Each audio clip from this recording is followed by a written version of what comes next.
বাইহাকী মা আয়েশা রাদিয়াল্লাহু হইতে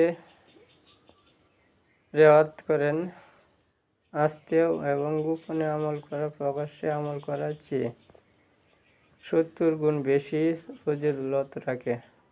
হযরত জাবের রাদিয়াল্লাহু হুজুরের পাক সাল্লাল্লাহু আলাইহি ওয়াসাল্লামের ইরশাদ বর্ণনা করেন যে, শব্দ করিয়া এমনভাবে পড়িও না যত দ্বারা অন্যের আওয়াজের সহিত ঠক্কর লাগিয়া যায়।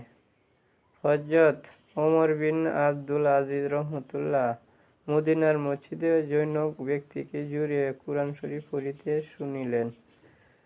তিনি লোকটাকে শব্দ করিয়া পড়িতে বাধা দিলেন। ফাটা কিছু তর্ক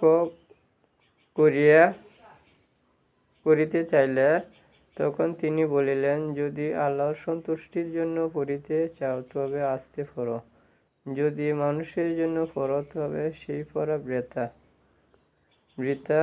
এইভাবে হুজুর পাক সাল্লাল্লাহু আলাইহি ওয়াসাল্লাম হইতে জোরে পড়ার রেওয়ায়তও বর্ণিত আছে।